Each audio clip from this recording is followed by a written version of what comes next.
Good morning, Ivan. Come on, what's up, man? How are you, my friend? How's everything? I'm good. I'm laughing because we're late. We're like 14 minutes late to our own show. Yeah. That's my fault. That's my bad. These things happen, but that's part of the pushing through and persevering. We're here. We made it. We're live. Do you have So what is feedback this? at This your is end, or what? everything is No, good? no, you're good. This is what episode 8. We're up to episode number 9. We've already done it 9 weeks in a row. Wow, look at that! Look at How that! how many numbers before it becomes a habit? I don't know. I thought you I knew don't know. these. 3 weeks? Well, I thought it was three that, months or something. no, it's 3 weeks, but it's that's never been substantiated. That's Oh, the just habit forming thing has never been yeah. scientifically Well, it's proven. never. I haven't ever read evidence, but the circulating rumor. I don't know. The conception is that it takes about 3 weeks, 21 days. 21 days. So we're there. No? Yeah.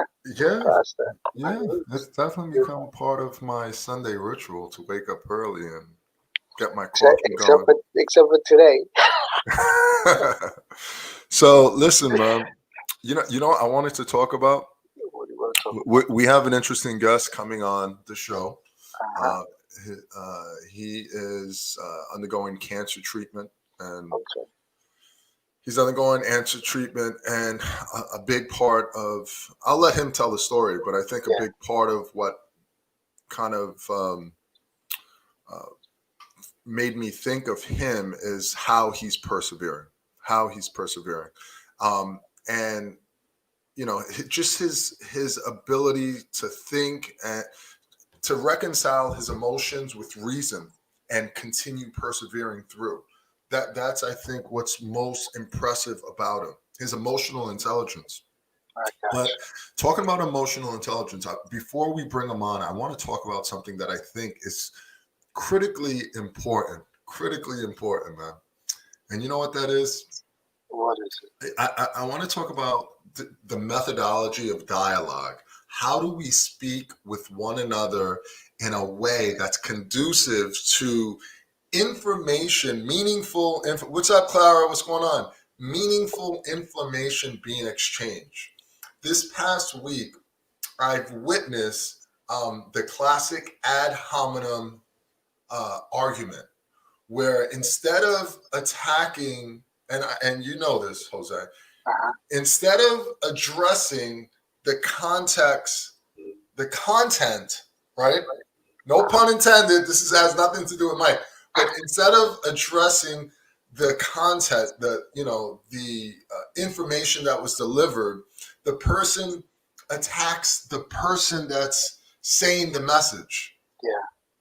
And it's interesting because look, I'm not a psychologist, but it's interesting because when you attack someone, when you engage in this like vitriolic word exchange, you know Yeah. what starts to happen?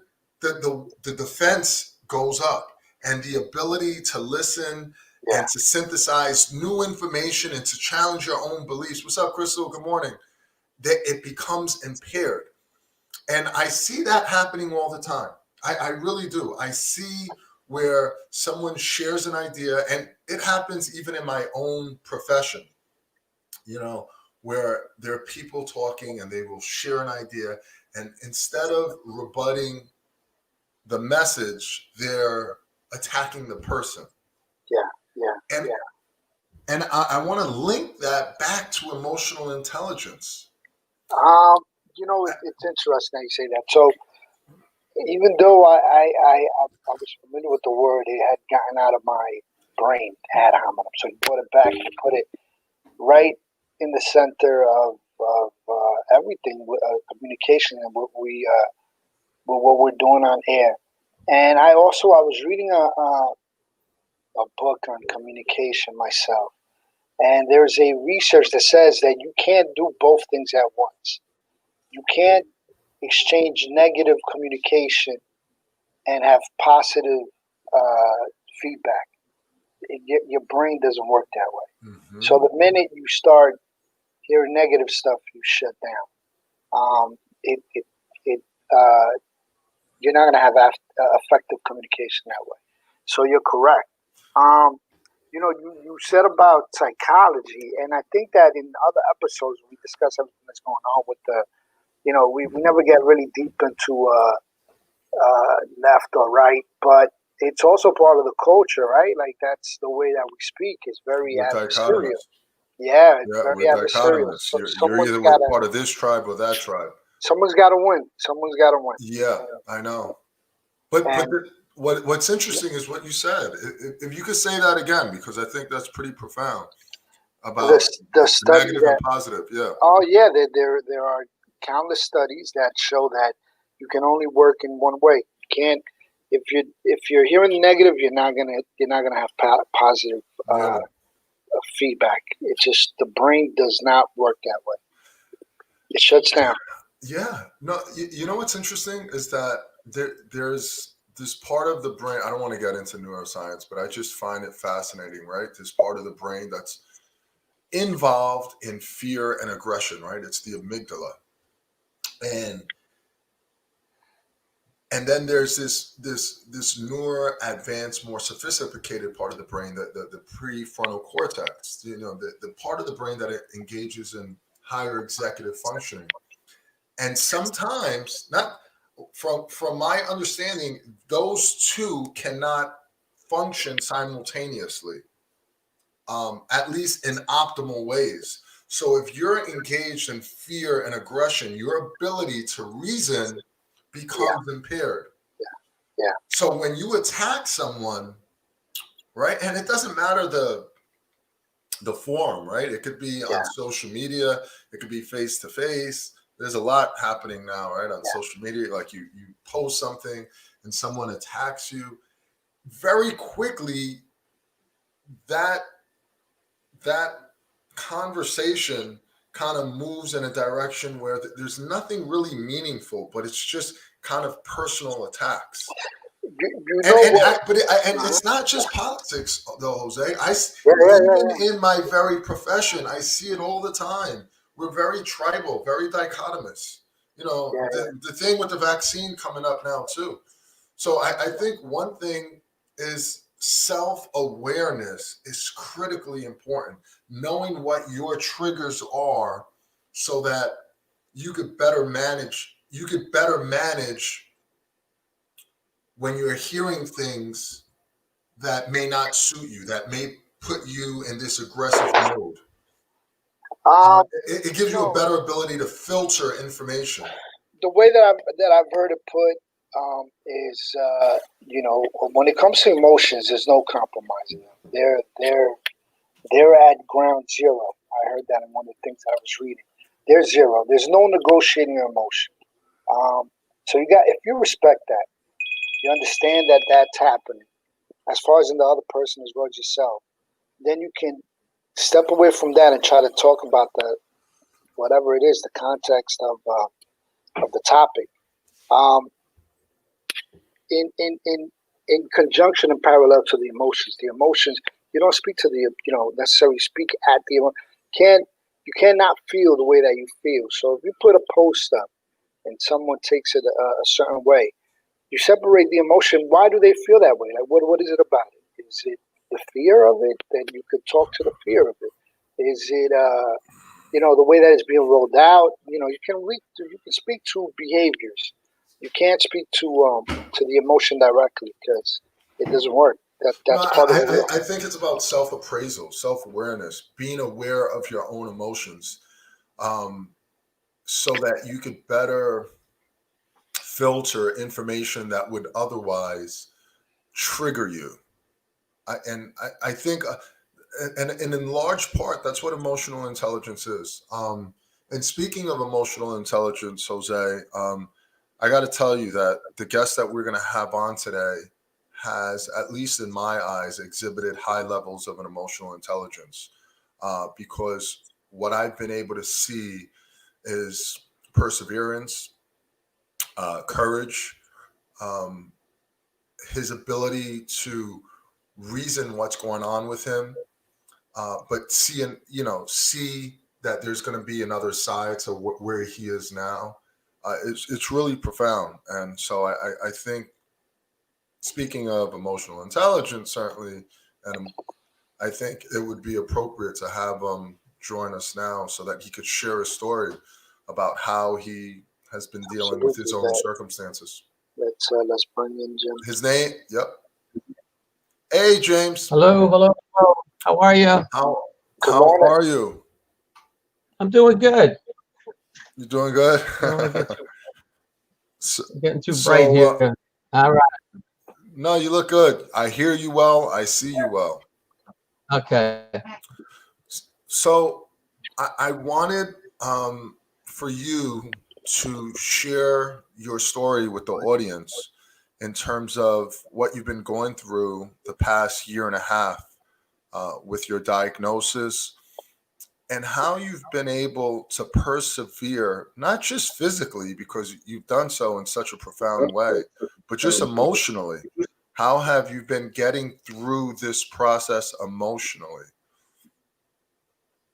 Well, simply put, I mentioned to you when we talked about this before, um, it started prior to a year and a half ago because I was diagnosed with prostate cancer before that. But all the biopsies I had at the time had me at low risk, active surveillance, the whole dance. And then that fateful day on July 8th, when I popped a tendon off my knee, from the emergency room, I was able to reach you, which for you people out there, I thank God for this man. He gives me access to his life. I don't know if anybody else that you know as a doctor would take your call on Sunday night. So I'm laying in a hospital. First question he asked me after they slapped this fiberglass thing on my leg to keep it straight, he asked me where my knee was, my kneecap. So I said, it's in the same place. So he said, that's good. You just ruptured a tendon, which wasn't exciting to know that. But the doctor in charge at the emergency room, she, after all the x-rays and blah, blah, blah, she pulled up her scrub on one of her legs and she had a scar on her knee. And she says to me, if I were you, I would have this repaired within 48 hours. And an hour later, that was the same conversation I had with Dr. Ivan. The injury happened, we had a church picnic, and someone decided after church, after we had this barbecue and everything, let's play wiffle ball. So here I am, all souped up, 75-year-old guy, all hopped up to play wiffle ball. And after an hour or so, I absolutely felt spectacular. Tie score 2-2. I'm on second base, line drive to third. I take off, and about 5 steps out, the guy misses the line drive. So I stopped, started again, and within 3 steps, my world changed in a split second. I'm on the ground. I literally had people around me praying for me within seconds. Within seconds. I was surrounded by people. They called the emergency. I'm going to get past all of that now. Then we get to the point. I was supposed to go for my second set of biopsies at the end of July, literally less than 2 weeks later. I'm in a brace, couldn't go for the biopsies, so I postponed it, rehabbed my knee with Dr. Ivan's skilled staff over there. And by June of the next year, he did some sort of showcase at his place, and I was able to deadlift 300 pounds. James, how old are you again? Just so that the I'm audience 76. knows. I'm You're 76. 76 years old, and you're deadlifting 300 pounds. Okay. Right. And what was really remarkable for me, and to me, I believe the lifeblood of any human being is encouragement. Every man and woman and child will sit up straighter when people encourage them. So all through this process of recovering and putting the prostate cancer on the back shelf, it was difficult at best. But my hope was not in being repaired. See, I have to go back, way back, to get you where I am today. I laid in a bed in Pennsylvania in 1976 and working out of town. The economy stunk. You guys aren't old enough to remember it. We had double-digit inflation. Couldn't get a job in my area. I worked in construction. Had to travel out of town, leave my wife and kids to be in a job in Pennsylvania. And my world changed one night. I laid in bed in Pennsylvania, and I'm not going to go through the whole story. But the simple prayer in my heart that night was, I said, Commander, take over my life. And that changed everything for me. It was a simple cry in my heart. And everything from my world changed from there. Everything. So I'm here today for that very reason. I believe God is real. He's more real than us three on this screen right now. For me, I can only speak from my own seat. I got no know anybody else. And I heard you guys before talking about emotional, intelligence and all of that. See, we go as far as we can emotionally, psychologically, spiritually, physically, blah, blah, blah. Whatever criteria you pull into all of this. But God is greater than all of that. He's the creator of your brain, your emotions, your everything. So that's my seat. P.S. Make a long story down to the point. That's why cancer diagnosis, I went in January the following year after rehabbing my knee. I went in January to Weill Cornell Hospital. They did biopsies again and found the cancer became aggressive. My PSA numbers went up to 22. My Gleason score went to 9. So I went from a low-risk guy to a high-risk guy that needed treatment. I played golf every Friday with 20-something guys, and 3 of them already had prostate cancer. 1 guy did radiation. 2 guys had it removed. The 1 guy immediately on his diagnosis, he wanted to have his prostate removed.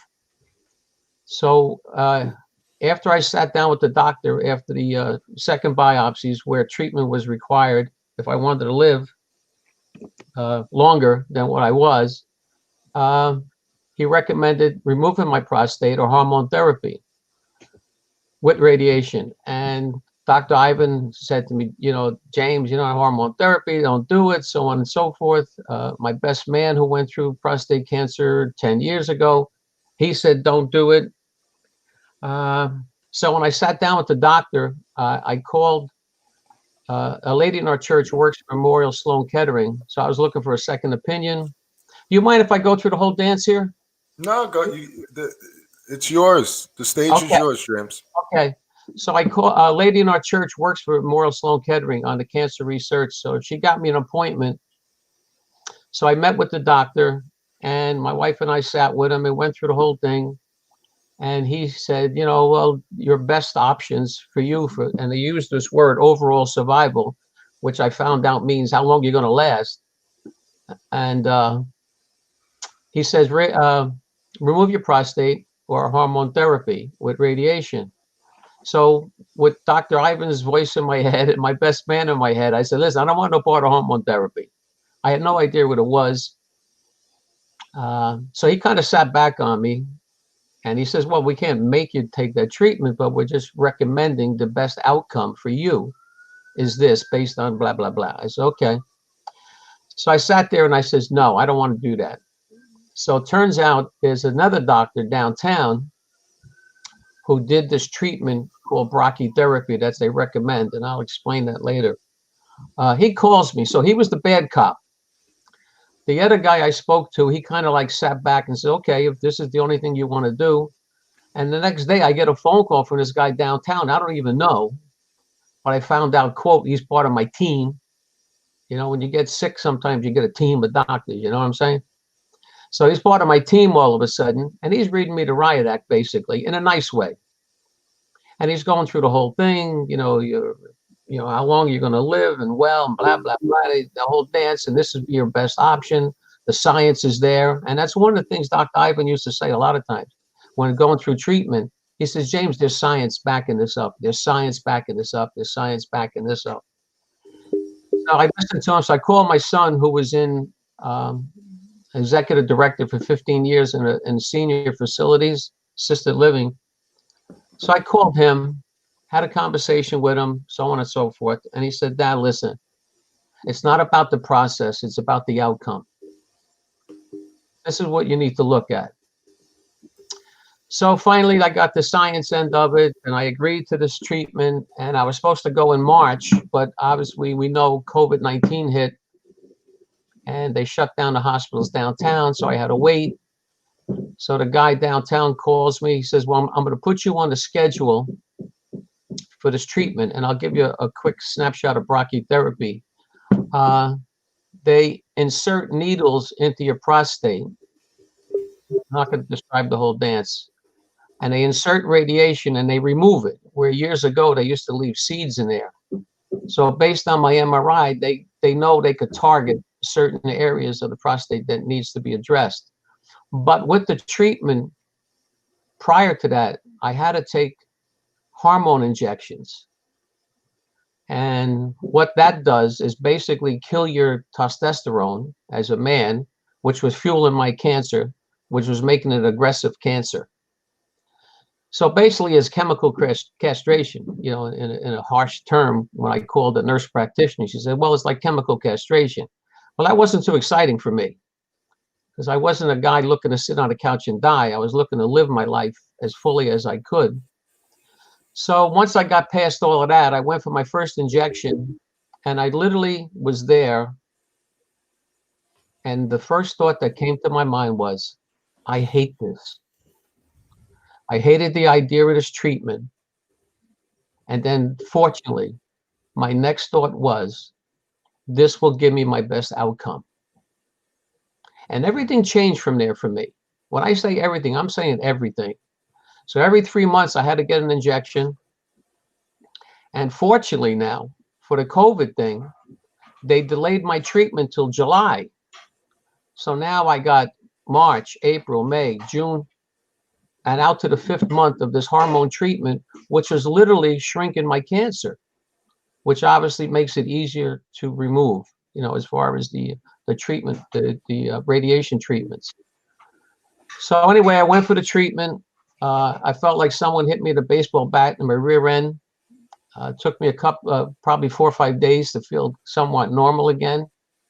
And after 3 weeks, I started radiation. I had to go downtown. They put bullseye on your body, little dots, where I had to go 5 days a week for 5 weeks for radiation treatments.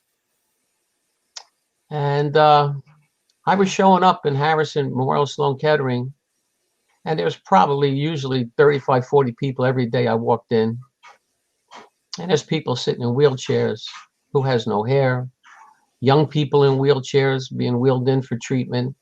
And I'm walking in there like I'm picking up a newspaper, undressing, sitting on a slab. They lock you in. And with those targets they put on your body, they give you a radiation treatment. And for me, I would ask them to put on some music, you know, so coming from a Christian background, I would put on artists that I appreciated the music. So after a couple of songs, boom, the treatment was over. I'm dressed and I'm leaving. And I still see those people sitting there, those 30, 40, 50 people sometimes sitting there waiting for their treatments that were a lot more aggressive than what I was getting. So that made it a lot more manageable. I have a church family been praying for me through this whole season of my life. I got a prayer team I'm involved in on Sunday mornings, which would be now from 9 on. We have a prayer time. And I have a men's group I do on Wednesday nights. We do Bible studies, and I got people praying for me. You know, when wasn't that exciting for me, I'd have people call me. People would send me notes. And like I said, it's an understatement. Encouragement is fuel. I don't care who you are. I don't care how things are rolling good. See, I've learned this. Like I said, in October of '77, my life changed radically, and the world is better off because I changed. And I thank God for that. But one thing I've learned in Mark's gospel, Jesus says to his crew, that's fishermen, mind you, let's get in a boat and go to the other side. In the middle of this trip, And the irony of this thing, it says other boats were around them and they followed him because Jesus obviously was a big deal. So they followed him. In the middle of the trip, there's a storm. These guys are freaking out on the boat and Jesus is sleeping. And then it says at the end of that 4th chapter, the very first verse of 5:1, it says, and they made it to the other side. What was a great reminder for me, and this is what I live with day in and day out, day in and day out. Before the storm, during the storm, after the storm, he's in a boat with me. So that for me is not something like I pump myself psychologically. This is deep in my soul. There's things I believe that are deep in my soul. There's no emotional pump up, rah, rah, get cheered up, Jim. No, there's times, there's dark days.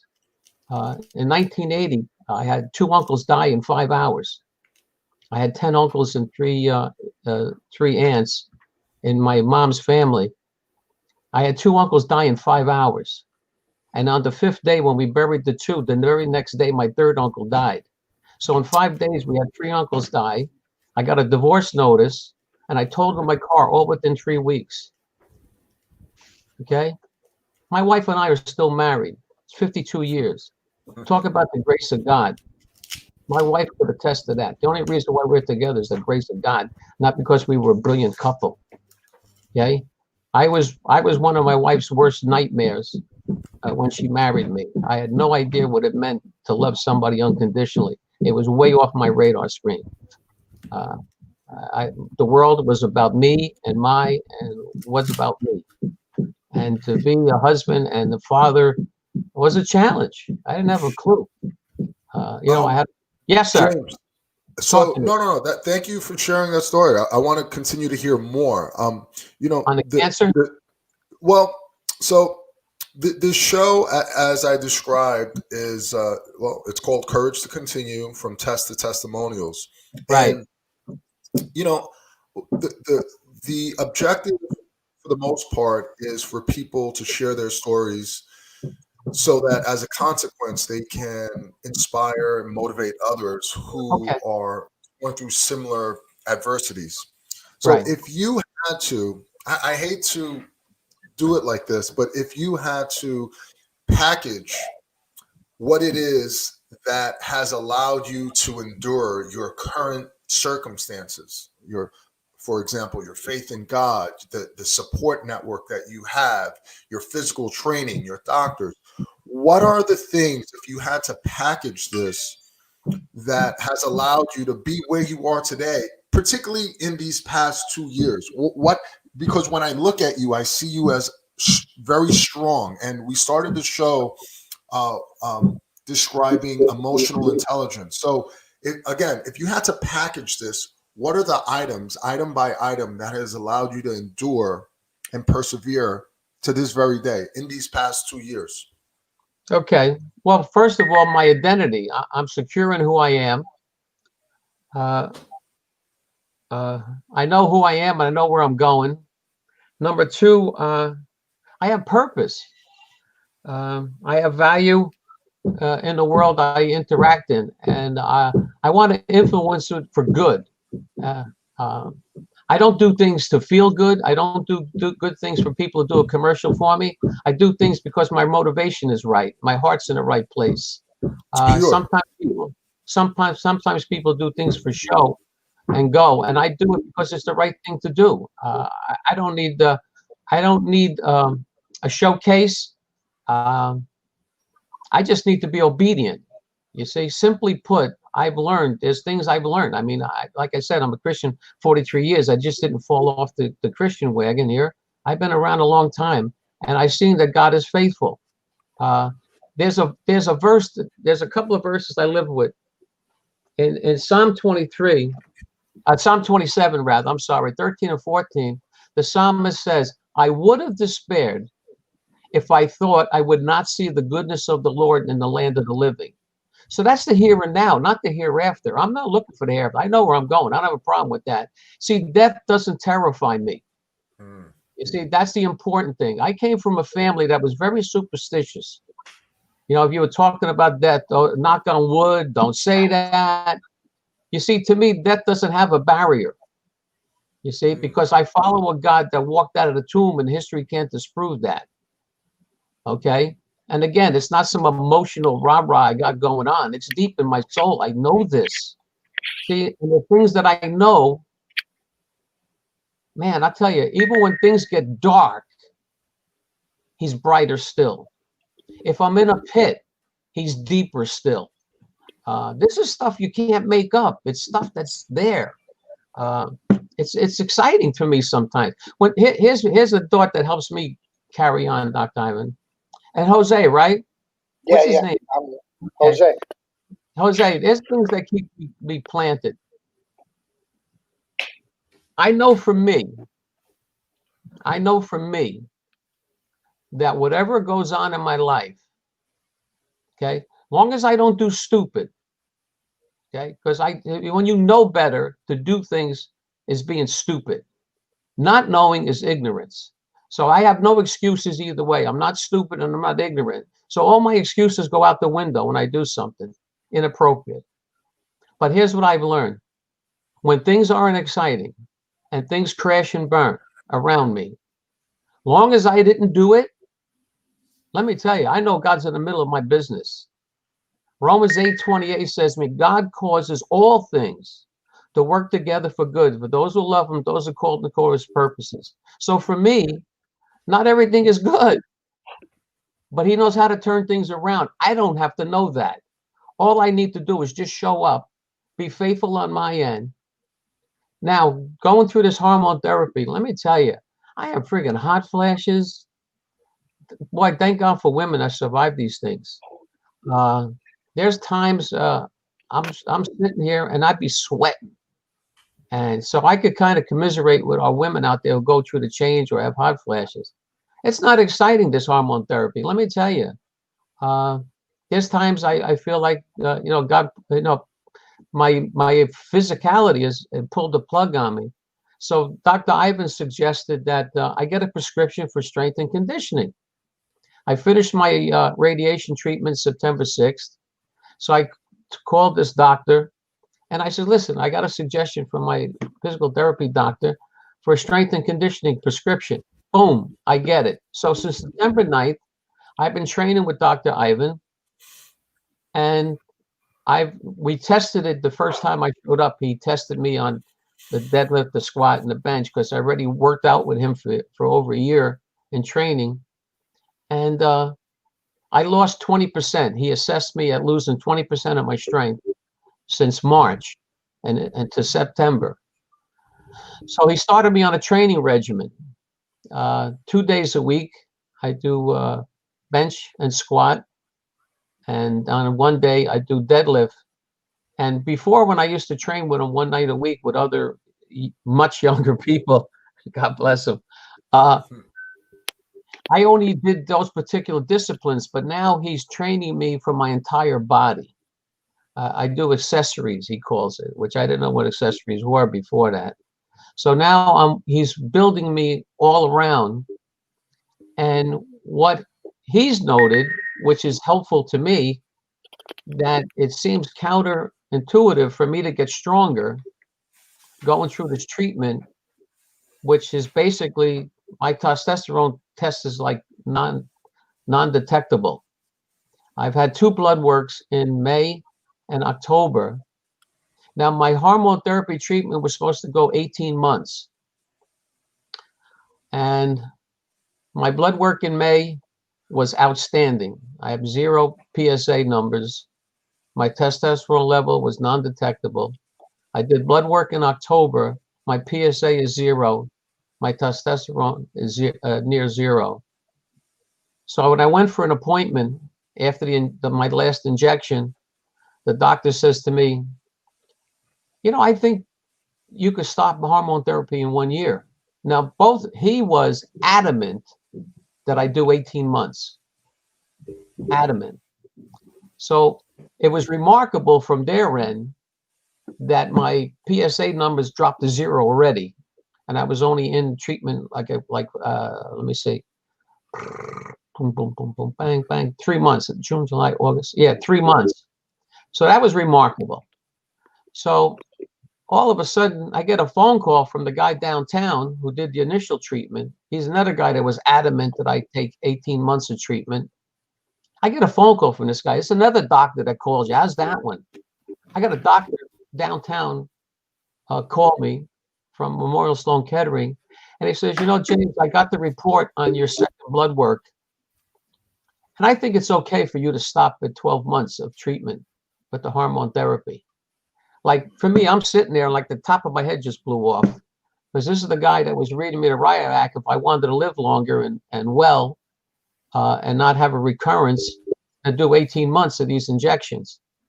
So Jim, are you off the treatment altogether, or you still? No, my treatment will end in April. It'll be 1 year.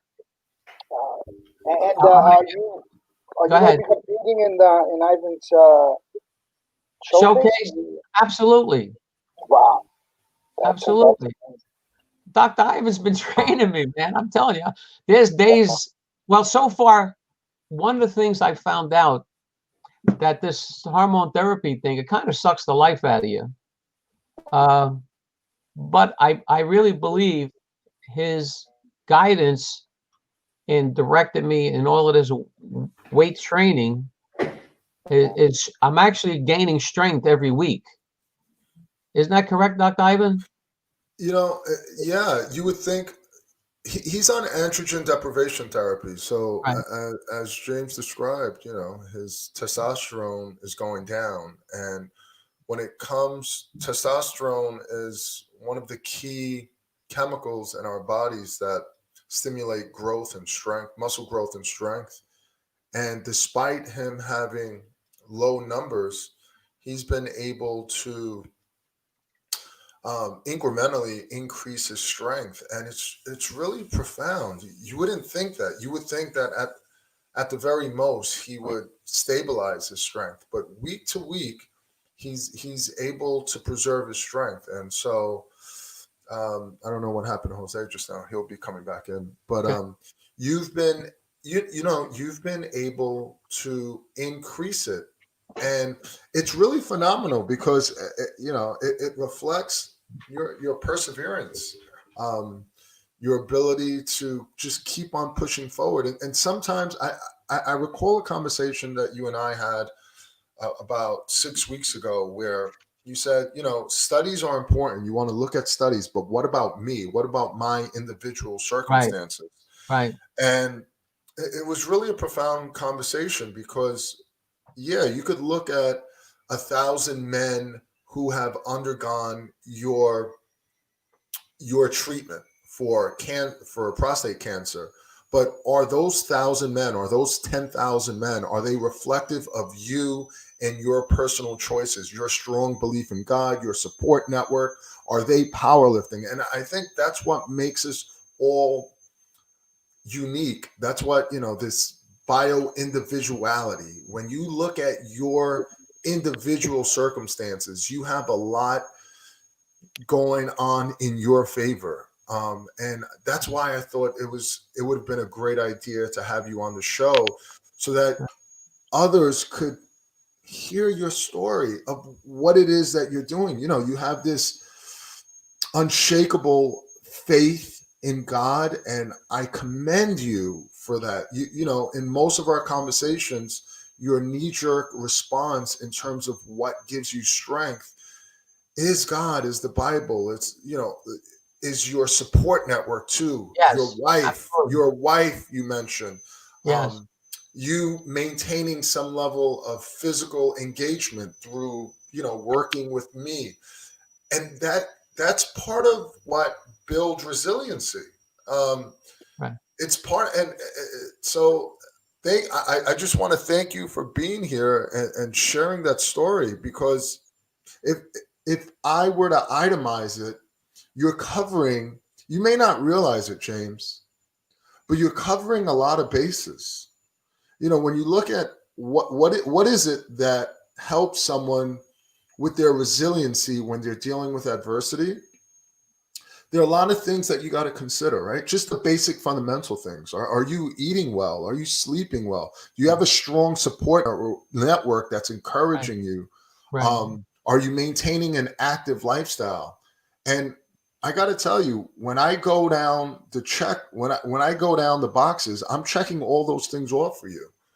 And I think that's, from an outside perspective, that's one of the reasons why you've done so well. I'm not saying it's been perfect, but it's Right. one of the reasons why you've done so well thus far, and why, despite what one would think, your trajectory is so high. You're certainly going to beat this thing. That's first and foremost.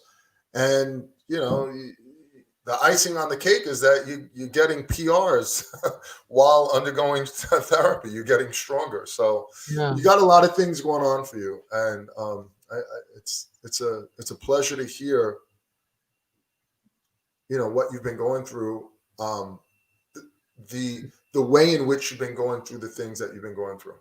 Okay. Can I get 2 more minutes? Yeah, go ahead. Of course.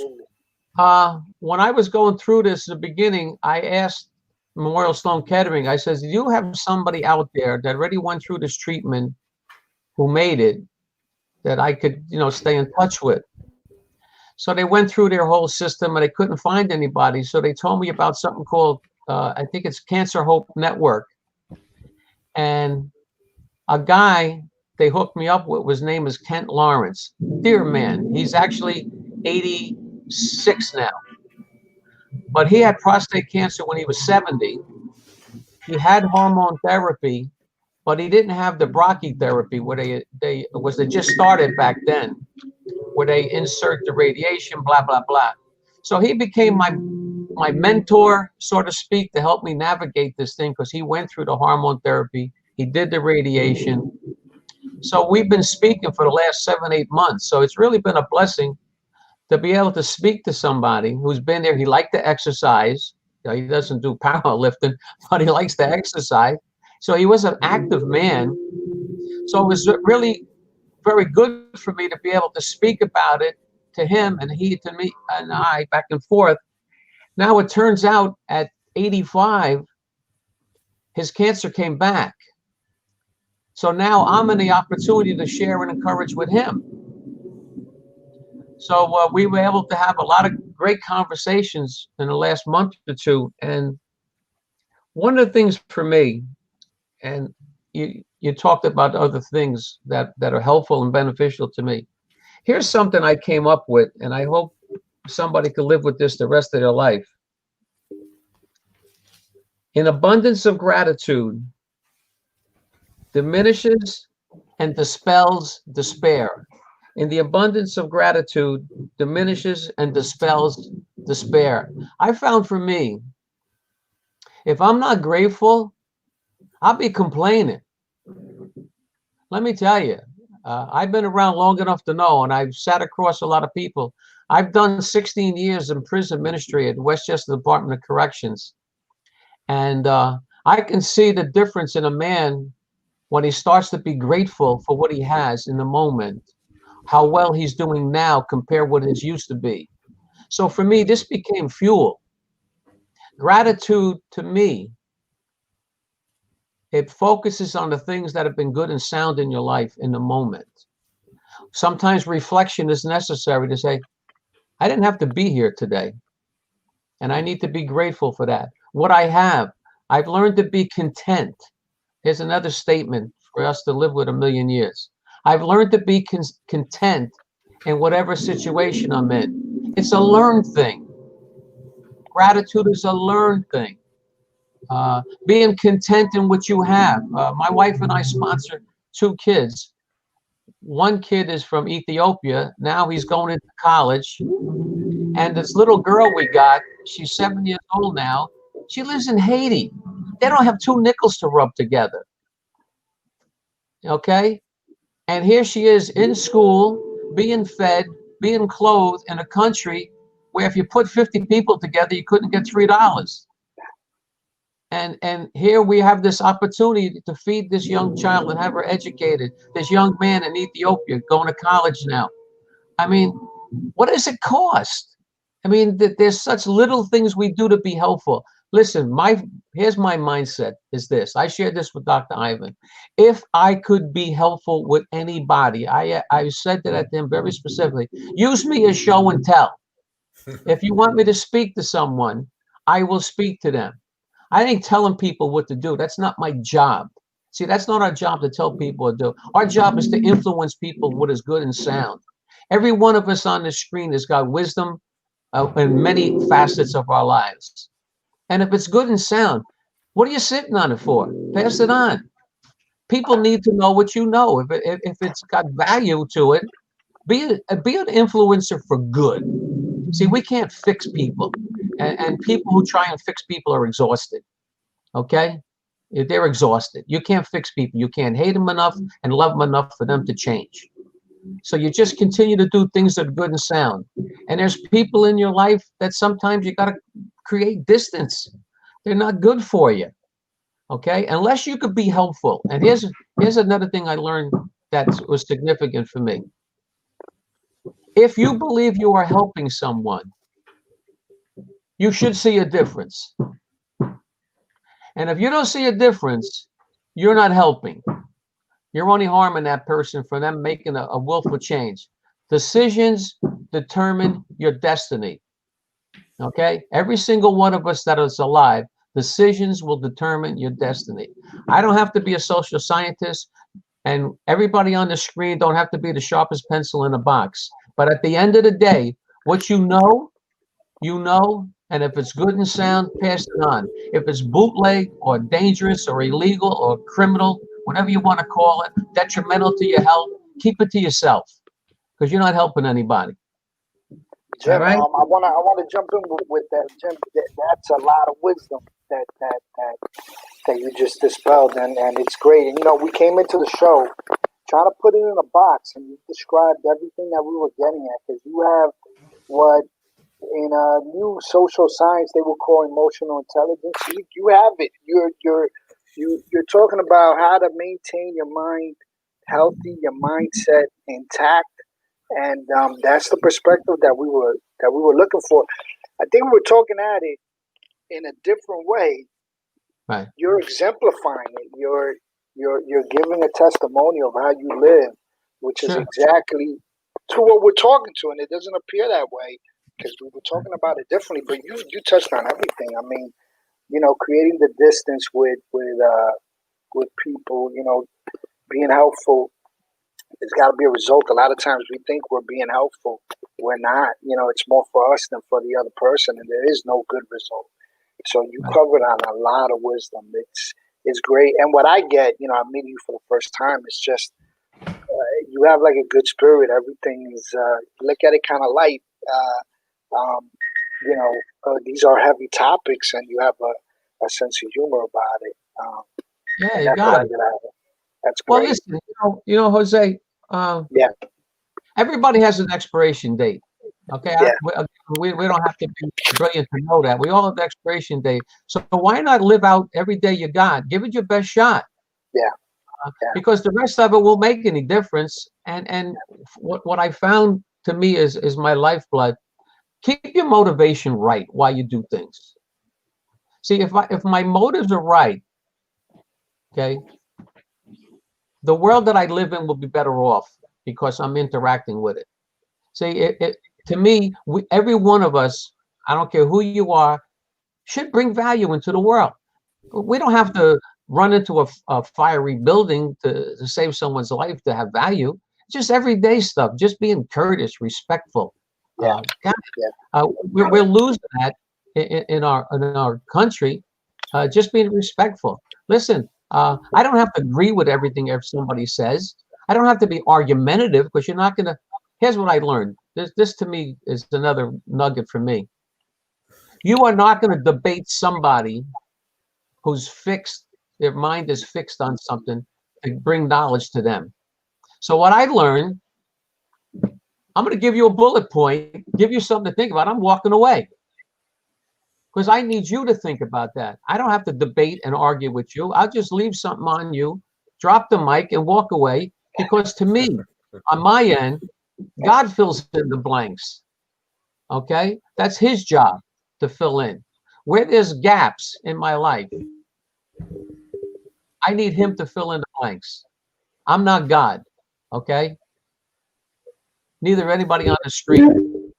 So stay in your lane. Stay in your lane. Be the man God intended you to be. And before you know it, the world is better off for it. And I don't have any regrets. I mean, my life now, over decades now, I have fewer and fewer regrets because I made willful decisions when things were brought to my attention that were hurtful and destructive to change. And when I changed, my trajectory of the rest of my life has been altered. See, so when we make decisions that are good and sound for us, your trajectory changes in your future. I don't have to be in my future. I need to be in my now. I want to leave you with this thought. There's a young man, I believe is gifted. His name is Stephen Furtick. Here's what he says. Stop wasting today's strength fighting tomorrow's battles. Did you hear that one? Stop wasting today's strength fighting tomorrow's battles.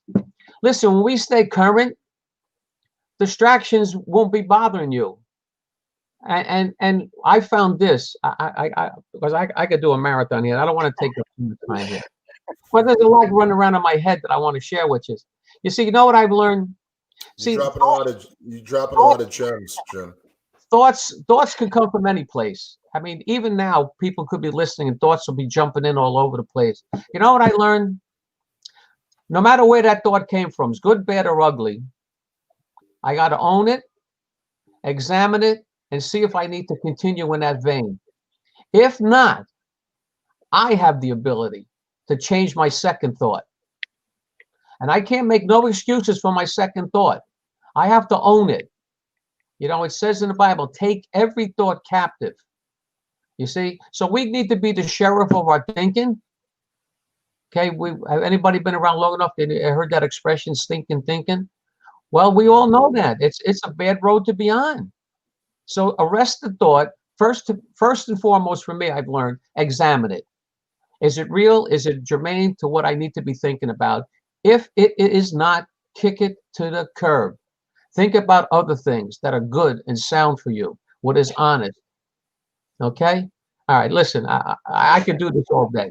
I don't want to do that to you guys, but no, James, we intentionally gave you the stage. I think you shared a lot of anecdotes, a lot of wisdom. Right. I think the takeaways for me in listening to you is self-awareness. Just be aware of your own thoughts. Sure. And identify when things aren't serving you in a good purpose. Yeah. Definitely one of the bullet points that emerged when you were speaking was gratitude. Just being grateful for what you do have. I think we can't emphasize that enough when it comes to happiness. You know, it's easy to lament over the things that we don't have or we wish we could have. But if we were simply to acknowledge the things that are in our possession, that are in our favor, I think it could turn the switch, that happiness switch. So I appreciate that. You know, it may not sound like much, but if we are to practice gratitude, self-awareness, being present in the now, I think it could really change our life experience. Absolutely. You know? Absolutely. We could live this singular experience in a more positive light. So I want to thank you again. Jose, you have anything to share or ask? No. I mean, I learned, you know, there's so much there. You gave us so much information, so much wisdom. I mean, 6 years. Yeah. I love it. It's you're a good example. I mean, you got a very clear way of thinking. Now that I got a lot out of everything you said, Jim. I got a lot out of it. I appreciate that. Thank you. Dr. Ivan, can I say one more thing? Go for it. We're gonna I'm going to compete in Ramsey, New Jersey, April 17th, God willing. And part of my training is that I want to get down to a lower weight class. I want to compete at 181 pounds. So I have to lose 8 pounds and maintain the 8 pounds off. Now, I've been encouraged by Dr. Ivan God for a year and a half because I competed in November of 2019. And in my age bracket, I got the state record for bench, squat, and deadlift because most people my age, they're not going to go around. James, say that again. I have the New York State record for bench, squat, and deadlift in New York State for my age bracket. So what I want to do under Dr. Ivan's encouragement is compete at this tournament in Jersey and shoot for a national record in the deadlift. Wow. So automatically, because nobody my age wants to be lifting at my age, I automatically, if I just show up and lift something in each class, I'll have a New York State record for the 181 class. That's not entirely accurate. There is a minimum threshold that you have to meet in order to get that. So even for your state record, so you can't just go there and lift 100 pounds. There is a threshold allotted to each discipline. Right. I'm with you. It does. I say that only to say that it doesn't take away from your accomplishment.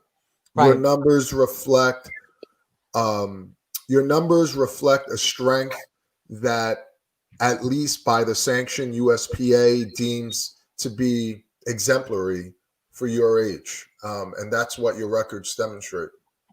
Okay, but part of bringing it up was because to lose the 8 pounds, I've noted there's certain things I do every day that trigger me to eat food that is not beneficial to me. Okay, so that was the reason why I brought that up. The other stuff was just peripheral. So I know for me, there's certain things that I would do every day. Like I came from an Italian family. 9 o'clock at night, you had coffee in. It was snack time. I was raised that way. I mean, to this day, it's 9 o'clock. I'm pouring a cup of tea and I'm having some snacks. So what I've done, and one little thing in my life, if I make tea and I put milk in it, I'm looking for a dessert. So now I just have herbal teas and I don't put milk in it and I don't have dessert. There you go. I'm not bringing anything in the house. I'm not buying it. And if I really got the bug for something, I will buy a piece of something and get rid of the rest of, because I like those chocolate animal cookies. I can eat a herd of those things. So, last week, James, we were talking about temptation. Yes. We were talking about weight loss, and we were saying that your discipline is as strong as your closest temptation. Absolutely. And I think what you just said exemplifies just that. Instead of having it in the house and succumbing to your temptations, you're simply buying what you're going to have for that particular sitting and eating just that. And yeah, that you could apply that to all facets of life, but certainly when it comes to weight loss, that's a big part of it. Yeah. See, so I'm not just looking to lose weight. Obviously, I'm looking to change habits. I mean, this is a habit, and let's do real. And, you know, when I was doing the prisons on Tuesday, every time I would come home on Tuesday, I'd go to this great bagel place in Scarsdale, and I'd knock off a pumpernickel bagel with cream cheese. Well, I'm not going to do that anymore because that was my Tuesday thing. After prison, I would go right down the Bronx River Parkway, nail down a Scarsdale bagel, and boom, I knock off a bagel with cream cheese and a large cup of tea with milk. Well, I stopped doing that. You know, so there's little things. See, again, decisions determine your destiny. So I found there's little things. I don't have to make no big wild moves because anybody knows anything about weight loss, if it's not a legitimate lifestyle, you're going to boomerang. My best weight when I was at the top of my physicality, I was 165. I'm 188 now. I've been 188 for like 8 years now, which is one thing that was good, that I maintained that weight level. but it also shows me of my body, man, I don't have to be that heavy. And it's the reason because I'm putting in a lot of stuff that I don't need and my body can't use better. So I might as well start making these little changes. If I'm going to get more mileage out of my life, let me say it this way. If I'm going to get more mileage out of my, why not live healthier and stronger? Yeah. Why not? Why not?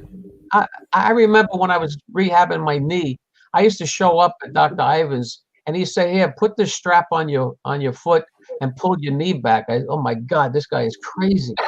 This thing is freaking killing me. And I had this brace that I used to have to take off and do these exercises on the table. Man, I used to say to myself, this guy is nuts. This thing is killing me. But you know what I learned? I could trust him and other doctors that worked on me there. I could trust him because he knew what it took for me to be well. He knew what it took to go through the process. And I always remembered, he used to say this, and he even does it now when I'm lifting. What's your pain level?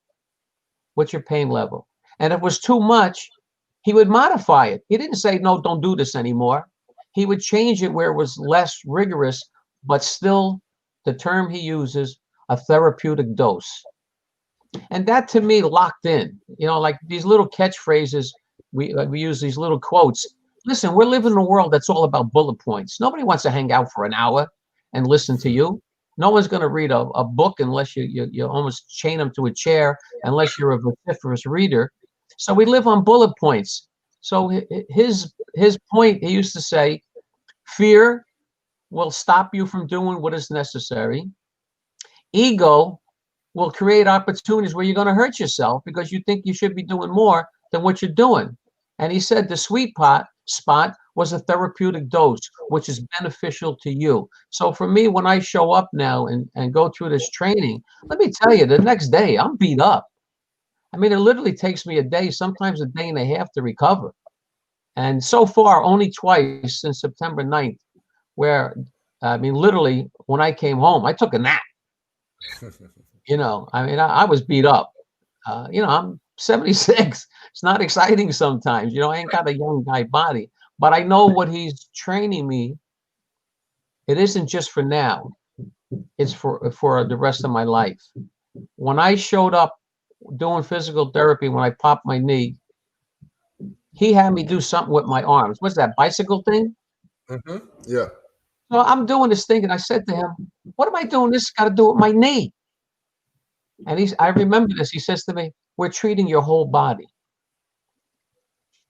So from that moment on, physical therapy had a different perspective for me because I realized he was interested in me physically getting well totally. So for that, it makes the difference today what I'm able to do because of things that he imparted to me during that process where at times I didn't want to do the therapy. But I knew this was the right thing for me to do. It was uncomfortable. It was sometimes absolutely very uncomfortable. And still going home and having difficulty just doing simple things like making the steps to my house. I saw the progress.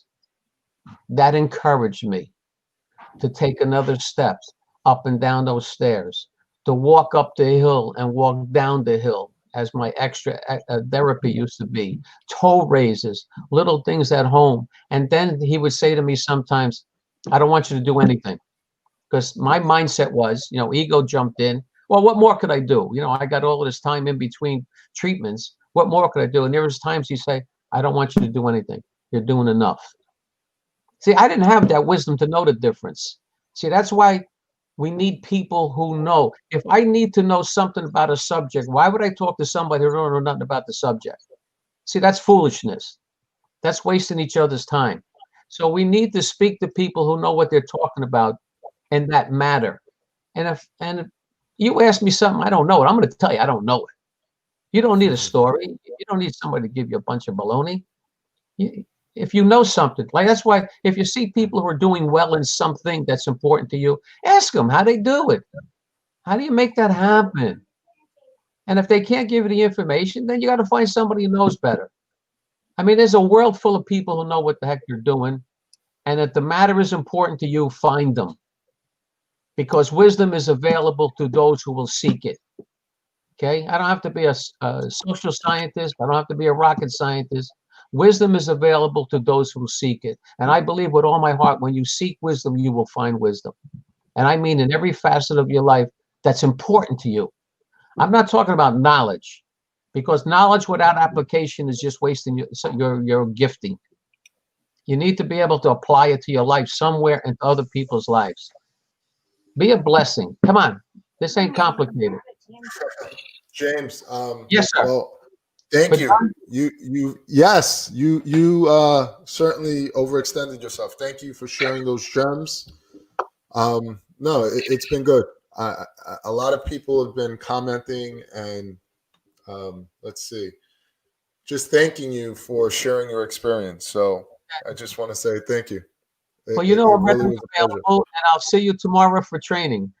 You got that. You got it. Thank You got you. it, James. Jose, good meeting No, you, my friend. yeah, same here. Same Stay here. well, guys. All right. Take care, James. Bye bye. Bye-bye.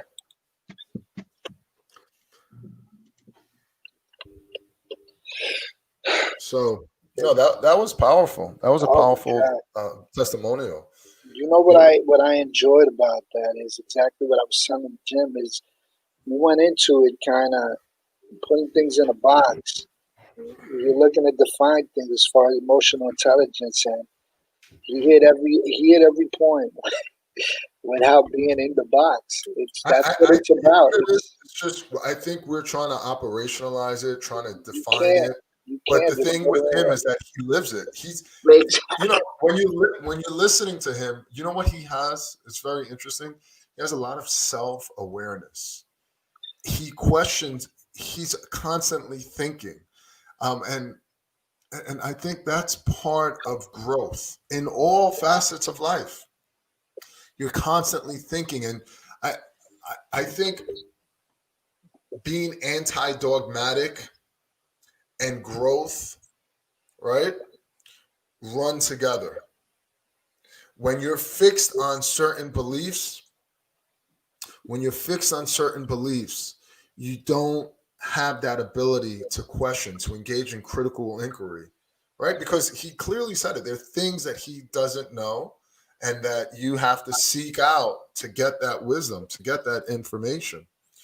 And I when you combine that with everything else that he has in his favor, you're not surprised why he's on the opposite end of this But adversity. he's also very at peace with what he does now, and he's that's also another part of it. Another thing I found interesting is as he describes faith, and I think a lot of people want, and this is not, I'm not trying to throw a stone, but we talk about the science behind things and everything, and that's, I'm not knocking that. It's a separate conversation, but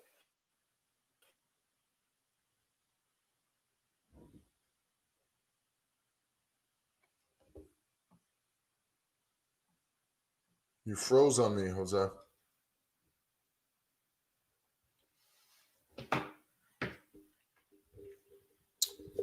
Jose got the Teddy Riley set up, right?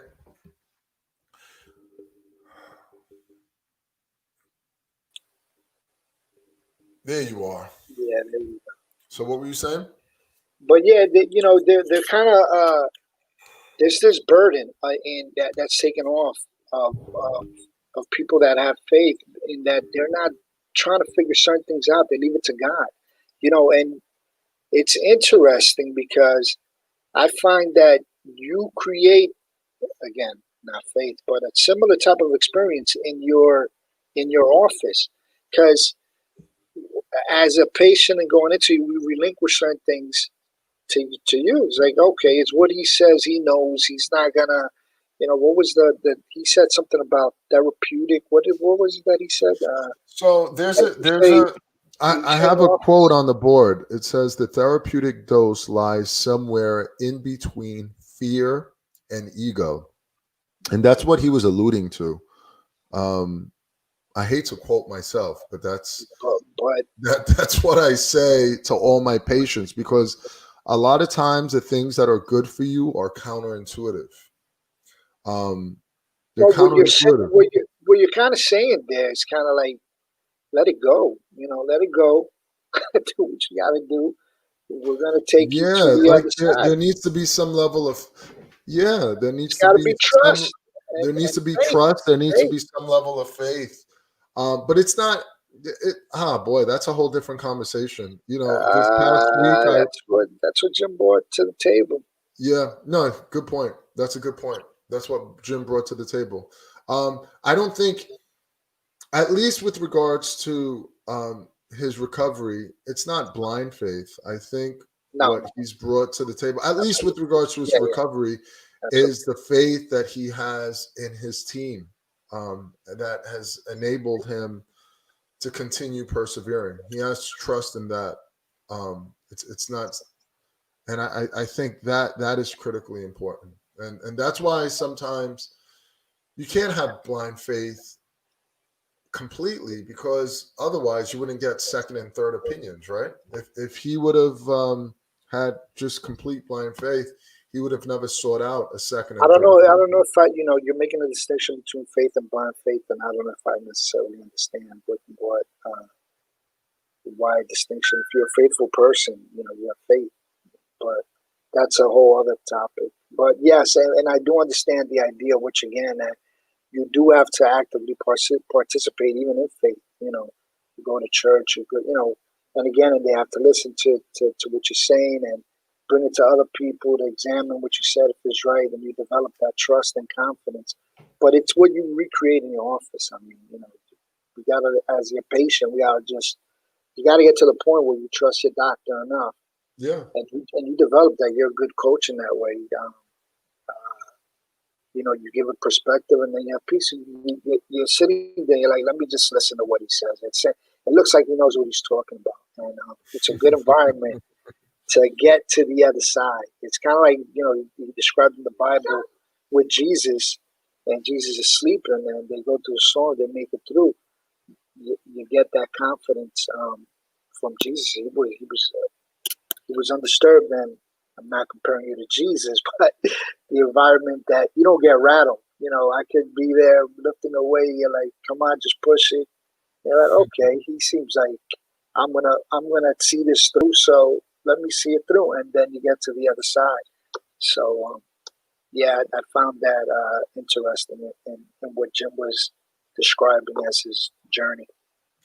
well, anyway, I think that wraps it up. Again, I want to thank James for, I call him James. I know he goes I by saw Jim. Jim. I I didn't know know, I I should know, call him I know. Jim.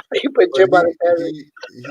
you know he he inspires me. I hope, as I continue to age, that I could adapt some of the wisdom that he has, the lens by which he sees life. He certainly has a lot in his favor, and he comes off as a person that is able to identify the good in his life, and that's what keeps him in an even keel, even when things aren't going great, like these past 2 years. So I think that's powerful. Yeah, absolutely. What did Mike say? So would you say faith in God, universe, or something greater than the material observable is blind?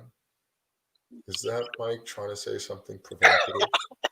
Mike, are you trying to provoke, stimulate conversation? All right, let's break this down. Let's break this down. So would you say faith in God, universe, or something greater than the You say, material would you call observable faith is blind? Yes, Mike. Yeah, and yes, I think. Look, I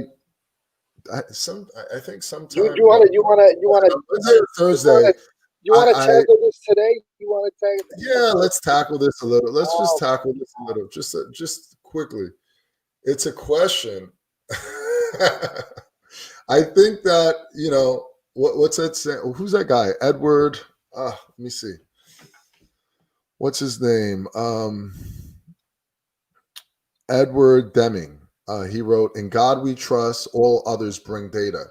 So I think in a lot of facets of life, we do have to engage in critical inquiry. We have to ask and get the why, because otherwise we're bound to make bad decisions that have real life implications. But when it comes to the universe or God, or what are you going to how do you fact check that? You can't. So there has to be some level of blind faith.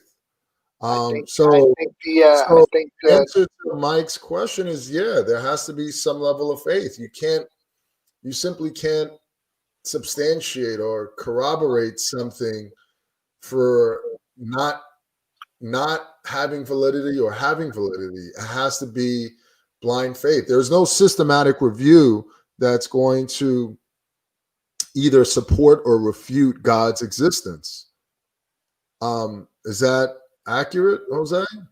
I'm not touching it. I'm not touching that question at all. That's for you to tackle. Well, I want to tackle this a little. I think there needs to be some level of blind faith, and I think that's one of the things. So, is an idea not real since it's not observable? I think that's one of the things that makes us unique, Mike, is that humans have the ability to subscribe to narratives, and these narratives are created. We create narratives, right? Like, is there such thing as a boundary that divides New Jersey and New York, other than a sign, a man-made sign? Is there a boundary? Is there a different species of men called the New York Yankees? Or have we created this fictitious narrative that there's a team that a lot of people enjoy watching, and so with that subscription to that narrative, we could have order when you have 10,000 plus people in Yankee Stadium? Would you be able to have that order, that level of order, if you had 10,000 hyenas, right? Would you be able to have that order if you had 10,000 lions in the Vatican, in Yankee Stadium? No. And I think one of the reasons why is because humans, we could identify with a particular narrative. It could be political, it could be religious. Okay, Ivan. All right, Ivan. I think we still have Jim. James. I think he should share. He's a faithful man. I don't know if there's a difference between. I would love to hear his understanding of it. Wait, Mike said the boundary is real. No, how is it real? There's no demarcation on the ground other than James, something man-made. James, you're back. I saw the comments and the questions that you were posting as far as wisdom. Yeah. Well, it doesn't take a lifetime to gain wisdom. If you have your mind open and your eyes open, you could gain wisdom by observation. Again, observation, you could view things that aren't that exciting, and you say, "Man, I don't want to be part of that." You gain wisdom in that moment. And when I mentioned there, when you have blind faith, I posted for you guys. When you have blind faith in God, it gives you eyes to see and ears to hear. Before, I had no interest. I had zero interest in God. See, for people who are not interested, but the fact remains, there's things that we could observe in nature that are marvelous, absolutely marvelous. Don't happen by chance. Give me a break. It takes more faith to believe we're hanging around here by chance than to me to have faith in God. To me, he's more real than you three guys on the screen. So whether it's in my mind. Yeah, no, I faith, agree with you. I agree agree with you, James, or is faith blind? No, I don't believe it's blind. It's only blind when you're willing to say, "God, I can't see this. Help me." Listen to me, please. There is no prayer in the world that God will say no to when you say, "God, help me." Okay? And how that all fits together. He may even use people around you to download wisdom to you. See, to me, by observation, the world that we live in is absolutely amazing. even when it's chaotic. Just a simple thing for me as a layman. I'm sitting here in New York. There's somebody on the other side of the circle is sitting upside down, and they're not falling off the earth. Well, obviously, you can explain it scientifically as gravity. And there's an orbit we go around that if we change this orbit, we freeze or burn to death. Was that by chance? I mean, you can't listen to me. Let's do real here. You cannot explain God. I don't care how smart you are. James, Go. that's my point. That's my point. My point is that you can't explain God. You Of course can't. not. And that's what I was referring to when I said blind. You can't look at a study and say, well, according to this study, the likelihood of God's existence is 82.8%. You can't do that. It has to be blind faith. You can't. There's no data science to support or refute it, and therefore, right? But there's data science to support or refute the efficacy of a vaccine, right? Because otherwise, we wouldn't take a vaccine, right? But we don't have, if you will, the luxury or the opportunity to reconcile our beliefs with some type of scientific data. We either have faith or we don't. And I don't think there's anything wrong with that. I'm just saying that, Right. and that's why I brought up that quote, "In God we trust, all others must bring data." So outside, and this is a very provocative topic, but outside the scope of religion, we do want some data to support our decisions, because otherwise we'd likely make a lot of bad decisions. You know, if it weren't for data, you wouldn't change the behaviors that you have committed yourself to. You wouldn't, right? If it weren't for data, you'd probably still be eating the chocolate covered cookies because you would think, no, this is not what's getting me fat, or this is not what's leading to weight gain. But there's data to support that if you eat calories at a surplus over time, you're going to gain weight. So data supports our decisions. But when it comes to religion and God, there has to be some level of blind faith to support our decisions and behaviors. Granted, but at some point, your blind faith no longer becomes blind. It becomes observable. Your faith in God is not something that I make up in my mind. I am not sitting here like wishing it's true. There's observable things that have happened in my life that made this so real for me. So real. And 43 years later, the only thing I am more secure in is in my faith in God, not faith in data. Not all scientists are opposed to some great creative thing that happens around us. I mean, not all scientists are strictly data driven. There's some of them that say, wait a minute, there's a lot more to this formula than we can put down on a piece of paper. Anyway, again. Yeah, James, thank you. I just want. Let me leave you with this thought, because I don't want to do a marathon, witches, but faith is very personal. Okay, that's why for me, on a Christian side, it was God reaching man, not man trying to reach God. All the historical documents in the Bible, everything they dig up in the Middle East to this second, and somebody who wants to do their homework can verify it, there's nothing they dug up in the Middle East that disproves the Bible just as a historical document.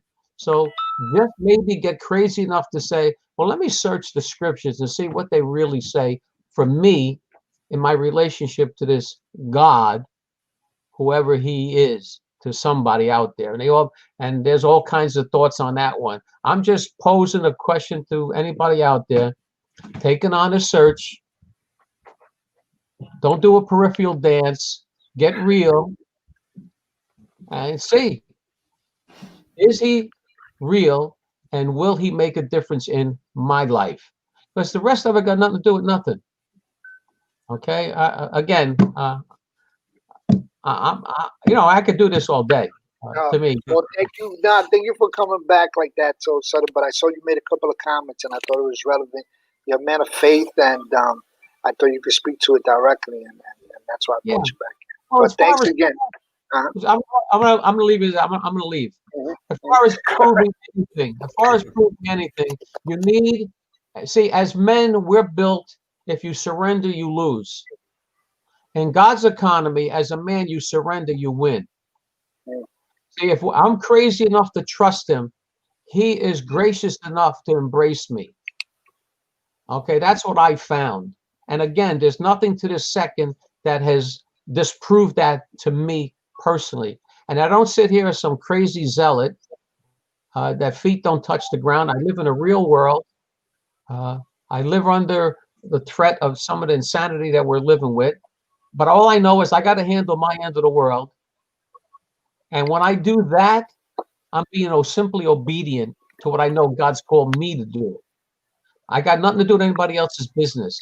I need to be obedient on my end. Okay. And I'm not arguing anybody. You're not going to debate anybody in or out of faith. Yeah. There's no argumentation there. Just take an honest search. Stop with your quotes and your data and all of that dance and just take an honest search. And I believe honest search gets honest answers. I'm done. All right, guys? All right, James. Thank you so Love much. you. Well, thank you. Take care. Yeah, I love thank you, you. brother. Thanks a lot, James. Thank you. No, that was good. That was good. Yeah, That's I that's agree the with other. that. No, that's I agree. I agree wholeheartedly the with other what you side of said. it. I was just responding to what Mike had said. It's interesting. I don't know. There's different perspectives, and you have to. I think we got to look at our own biases, right? Because sometimes our bias doesn't allow us to be flexible and to consider. So, what is Mike saying? Mike is saying that a man with an experience is never at the mercy of one with an argument. Yeah, I agree with that. If we all agree on a boundary, it's as real as we put a fence. No, yeah, Mike, when I say real, I'm talking about like the ocean. The ocean is real, right? And it's you could even argue that, right? What is real? You could even argue that, but the ocean is real, the sun is real, the ground is real, the dirt is real, air is real. Yeah, It's they're not abstract thoughts. yeah, but is democracy real? We create that. Our minds have created a system by which we could have civility and order. And so that's kind of what I'm referring to. Certainly, it could be real and have real life implications, but the origin of that reality comes from our minds. It's not concrete. These are essentially, I'm saying what Jose just said, Mike, is that a lot of these, and don't take this in the wrong way, but fictitious narratives. We create narratives that become real and have real implications. That's all I'm saying.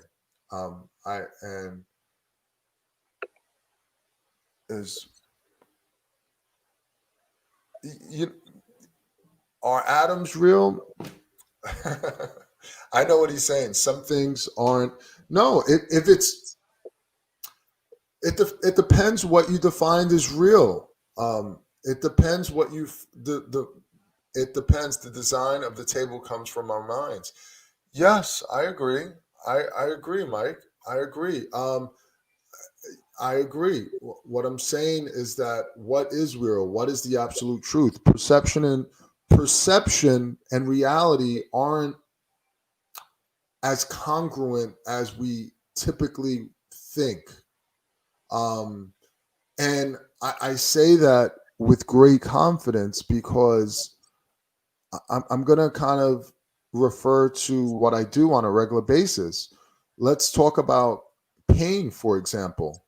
Why is it that some people have great deal of pain, chronic pain, great deal of pain well past the time in which the structure, the anatomy has healed, right?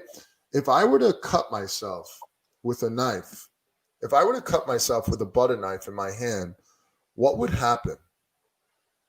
I would bleed, most likely. No, Mike, if I were to cut myself with a knife, what would happen to my hand? What would happen in a week from now? It'd likely scab up, right? I'd bleed initially, probably scab up. What would happen in a month from now? The likelihood is that that injury would be indiscernible if it was, a mere shallow laceration. What would happen in 3 months from now? You probably wouldn't be able to recognize that it even happened. Yeah. It would. So what I'm saying is that when injuries happen, there's a timetable by which things heal on a structural, anatomical level. The But body.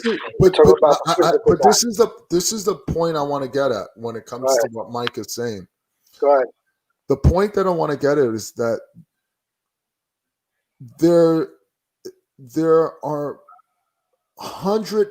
over 100 million people that, despite that tissue healing in a 3-month time span, like the way I just described, right? In 3 months, me slicing my hand would have healed.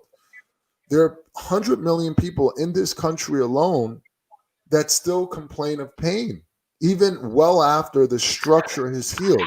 So the point that I'm trying to make is that your perception and the sensation of something are not congruent. Reality and your perception of reality are not congruent. It is the very reason we live in very polarized environment. Because there are people. Hold on. There are people. No. I'm just connecting the dots. Hold on. I'm connecting the dots because there are people on the right who adamantly, wholeheartedly believe, for example, that this disease is a hoax. They believe that wholeheartedly that masks don't work, or that, just a whole bunch of theories, right?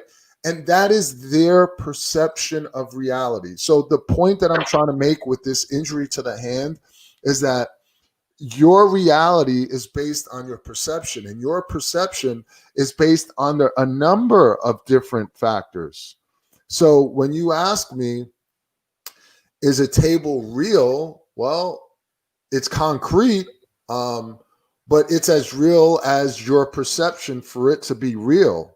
And that perception is based on a number of different factors and how you reconcile what real is to you. Because for me, I would say that, and I'm going to use an example that is relevant in current affairs. For me, COVID-19 is real. COVID-19 is lethal. It has the potential to kill people. I've lost my grandmother and friends to this disease. So what I'm saying is, but for others, it is not real. It is simply a hoax. So who is right in this? So what the point that I'm saying is that your perception of reality is not always, for two different people, aren't always going to be congruent. Can I pull it back?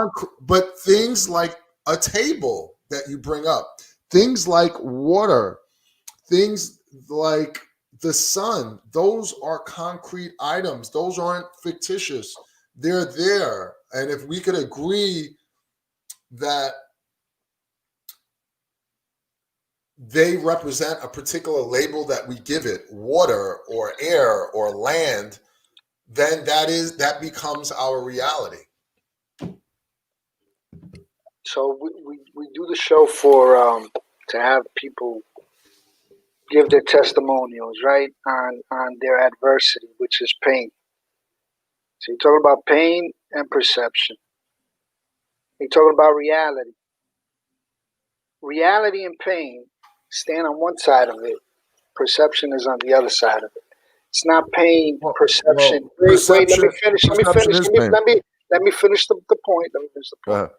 You go from pain, and then your perception of the pain, the threshold that you have. Is reality. It's your perception of reality. It's not pain, perception, reality. They're on this side of it, and then there's you with the perception. You're intermingling it like one, then the other, and the other, which causes one to be this one is right or this one is right. And that's the dichotomy. It's your perception of these things that are going on. And that's exactly why we have this show, so that people can help us through what we see as pain. And they give their testimonial, which is their perception and how they did with it, and how they dealt with this pain that's on this side of it. It's not pain, perception, reality. It's pain and reality, and then your perception. And our process on getting to the other side of it. But one, it's not 1, 2, 3. It's one, and then there's two. And what we have people share is their ability to get through this pain, because pain is very individual. What is pain? Is pain real? Is it not? There's people that can go through it through the brain. There's people that can't feel pain. There's people that feel more. You touch them and they feel like you push them over because they're very sensitive to pain. Other people that are not. There's the emotional aspect of pain. There's a lot that affects the perception of pain, and then there's the reality of it. And that's exactly why we do this show, is so people can give us their understanding, and not more importantly, no matter where they fall on that spectrum of the pain, whether it's very painful or not as painful, how do they manage that and get to the other side of it? To kind of bring it back. Yeah.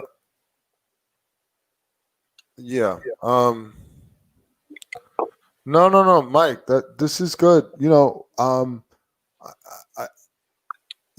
point that I was trying to make and draw parallels with is reality and perception versus perception and sensation. If two people were to stub their toes while walking in their living room, those two people could have two different pain experiences. And those experiences would reflect their perceptions.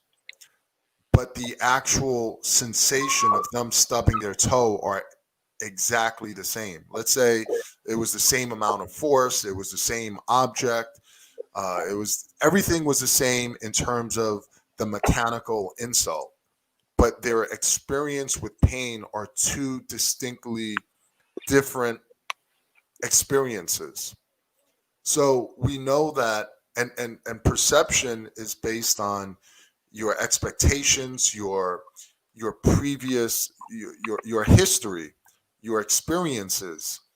Your brain is this constantly, this predictive machine that's constantly filtering information on a subconscious level to make meaning out of sensation.